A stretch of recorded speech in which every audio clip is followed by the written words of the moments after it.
ஒன்று கொரிந்தியர் அதிகாரம் 7. நீங்கள் எனக்கு எழுதின காரியங்களை குறித்து நான் எழுதுகிறது என்னவென்றால், ஸ்திரியை தொடாமல் இருக்கிறது மனுஷனுக்கு நல்லது. ஆகிலும் வேசித்தனம் இராதபடிக்கு அவனவன் தன் சொந்த மனைவியையும் அவளவள் தன் சொந்த புருஷனையும் உடையவர்களாயிருக்க வேண்டும். புருஷன் தன் மனைவிக்கு செய்ய வேண்டிய கடமையை செய்ய கடவன். அப்படியே மனைவியும் தன் புருஷனுக்கு செய்ய கடவள். மனைவியானவள் தன் சுய சரீரத்திற்கு அதிகாரி அல்ல, புருஷனே அதற்கு அதிகாரி. அப்படியே புருஷனும் தன் சுய சரீரத்திற்கு அதிகாரி அல்ல, மனைவியே இதற்கு அதிகாரி.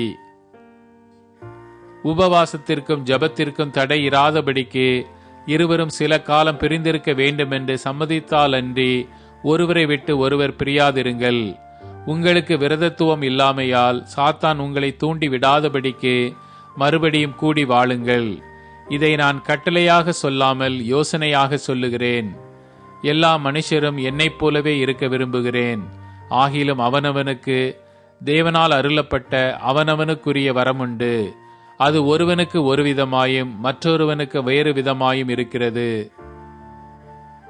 வரமில்லாதவர்களையும் கைம்பெண்களையும் குறித்து நான் சொல்லுகிறது என்னவென்றால், அவர்கள் என்னைப் போல இருந்துவிட்டால் அவர்களுக்கு நலமாயிருக்கும். ஆகிலும் அவர்கள் விரத்தராய் இருக்கக்கூடாதிருந்தால் விவாகம் பண்ண கடவர்கள். வேகிறதை பார்க்கிலும் விவாகம் பண்ணுகிறது நலம். விவாகம் பண்ணி கொண்டவர்களுக்கு நான் அல்ல, கர்த்தரே கட்டளையிடுகிறதாவது, மனைவியானவள் தன் புருஷனை விட்டு பிரிந்து போகக்கூடாது. பிரிந்து போனால் அவள் விவாகம் இல்லாதிருக்க கடவள், அல்லது புருஷனோடே ஒப்புரவாக கடவள். புருஷனும் தன் மனைவியை தள்ளிவிடக்கூடாது. மற்றவர்களை குறித்து கர்த்தர் அல்ல, நானே சொல்லுகிறதாவது, சகோதரன் ஒருவனுடைய மனைவி அவிசுவாசியாயிருந்தும் அவனுடனே வாசமாயிருக்க அவளுக்கு சம்மதம் இருந்தால் அவன் அவளை தள்ளிவிடாதிருக்க கடவன். அப்படியே ஒரு ஸ்திரீயினுடைய புருஷன் அவிசுவாசியாயிருந்தும் அவளுடனே வாசமாயிருக்க அவனுக்கு சம்மதம் இருந்தால் அவள் அவனை தள்ளிவிடாதிருக்க கடவள். எண்ணத்தினாலெனில் அவிசுவாசியான புருஷன் தன் மனைவியால் பரிசுத்தமாக்கப்படுகிறான், அவிசுவாசியான மனைவியும் தன் புருஷனால் பரிசுத்தமாக்கப்படுகிறாள். இல்லாவிட்டால் உங்கள் பிள்ளைகள் அசுத்தமாயிருக்குமே, இப்பொழுதோ அவைகள் பரிசுத்தமாயிருக்கின்றன.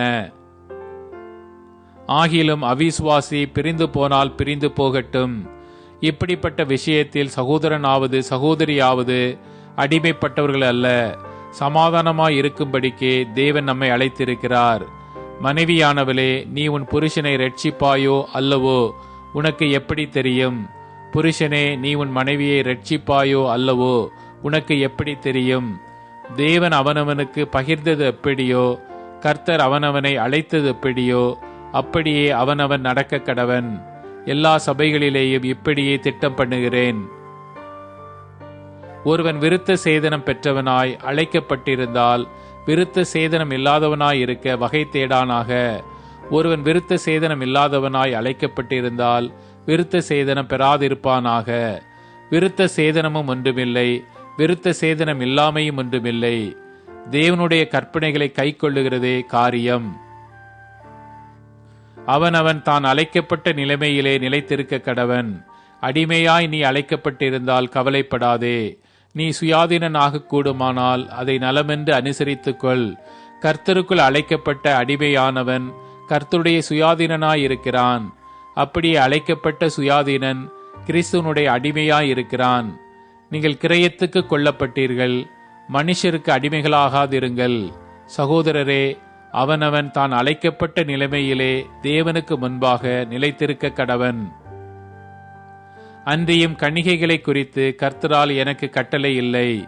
ஆகிலும் நான் உண்மையுள்ளவனாய் இருக்கிறதற்கு கர்த்தரால் இரக்கம் பெற்று என் அபிப்பிராயத்தை தெரியப்படுத்துகிறேன். அதென்னவெனில், இப்பொழுது உண்டாயிருக்கிற துன்பத்தின் நிமித்தம் விவாகம் இல்லாமல் இருக்கிறது மனுஷனுக்கு நலமாயிருக்கும் என்று எண்ணுகிறேன். நீ மனைவியோட கட்டப்பட்டிருந்தால் அவிழ்க்கப்பட வகை தேடாதே. நீ மனைவி இல்லாதவனாயிருந்தால் மனைவியை தேடாதே. நீ விவாகம் பண்ணினாலும் பாவமல்ல, கன்னிகை விவாகம் பண்ணினாலும் பாவமல்ல. ஆகிலும் அப்படிப்பட்டவர்கள் சரீரத்திலே உபத்திரவப்படுவார்கள். அதற்கு நீங்கள் தப்ப வேண்டும் என்றிருக்கிறேன். மேலும் சகோதரரே, நான் சொல்லுகிறது என்னவெனில், இனி வரும் காலம் குறுகினது ஆனபடியால் மனைவிகள் உள்ளவர்கள் மனைவிகள் இல்லாதவர்கள் போலவும், அழுகிறவர்கள் அழாதவர்கள் போலவும், சந்தோஷப்படுகிறவர்கள் சந்தோஷப்படாதவர்கள் போலவும், கொள்ளுகிறவர்கள் கொல்லாதவர்கள் போலவும், இவ்வுலகத்தை அனுபவிக்கிறவர்கள் அதை தகாத விதமாய் அனுபவியாதவர்கள் போலவும் இருக்க வேண்டும். இவ்வுலகத்தின் வேஷம் கடந்து போகிறதே. நீங்கள் கவலையற்றவர்களாயிருக்க விரும்புகிறேன். விவாகம் இல்லாதவன் கர்த்தருக்கு எப்படி பிரியமாய் இருக்கலாம் என்று கர்த்தருக்குரியவைகளுக்காக கவலைப்படுகிறான். விவாகம் பண்ணினவன் தன் மனைவிக்கு எப்படி பிரியமாய் இருக்கலாம் என்று உலகத்திற்குரியவர்களுக்காக கவலைப்படுகிறான். அதுபோல மனைவியானவளுக்கும் கன்னிகைக்கும் வித்தியாசம் உண்டு. விவாகம் இல்லாதவள் சரீரத்திலும் ஆத்துமாவிலும் பரிசுத்தமாயிருக்கும்படி கர்த்தருக்குரியவைகளுக்காக கவலைப்படுகிறாள். விவாகம் பண்ணினவள் தன் புருஷனுக்கு எப்படி பிரியமாய் இருக்கலாம் என்று உலகத்திற்குரியவர்களுக்காக கவலைப்படுகிறாள். இதை நான் உங்களை கண்ணியில் அகப்படுத்த வேண்டும் என்று சொல்லாமல் உங்களுக்கு தகுதியாய் இருக்கும் என்றும், நீங்கள் கவலை இல்லாமல் கர்த்தரை பற்றி கொண்டிருக்க வேண்டும் என்றும் உங்கள் சுய பிரயோஜனத்துக்காகவே சொல்லுகிறேன். ஆகிலும் ஒருவன் தன் புத்திரியின் கன்னிகை பருவம் கடந்து போனதினாலே அவள் விவாகம் பண்ணாமல் இருப்பது அவளுக்கு தகுதியல்லவென்றும், அவள் விவாகம் பண்ணுவது அவசியம் என்றும் நினைத்தால் அவன் தன் மனதின்படி செய்ய கடவன். அது பாவம் அல்ல, விவாகம் பண்ணட்டும். ஆயினும் அதற்கு அவசியத்தை காணாமல் தன் இருதயத்திலே உறுதியுள்ளவனாயும் சுய சித்தத்தின்படி செய்ய அதிகாரம் உள்ளவனுமாயிருந்து தன் புத்திரியின் கன்னி பருவத்தை காக்க வேண்டுமென்று தன் இருதயத்தில் தீர்மானிக்கிறவன் நன்மை செய்கிறான். இப்படி இருக்க அவளை விவாகம் பண்ணி கொடுக்கிறவனும் நன்மை செய்கிறான், கொடாமல் இருக்கிறவனும் அதிக நன்மை செய்கிறான். மனைவியானவள் தன் புருஷன் உயிரோடு இருக்கும் காலமளவும் பிரமாணத்தினால் கட்டப்பட்டிருக்கிறாள். தன் புருஷன் மரித்த பின்பு தனக்கு இஷ்டமானவனாயும் கர்த்தருக்குட்பட்டவனுமாயிருக்கிற எவனையாகிலும் விவாகம் பண்ணிக்கொள்ள விடுதலையாயிருக்கிறாள். ஆகிலும் என்னுடைய அபிப்பிராயத்தின்படி அவள் அப்படியே இருந்துவிட்டால் பாக்கியவதியாயிருப்பாள். என்னிடத்திலும் தேவனுடைய ஆவி உண்டென்று எண்ணுகிறேன்.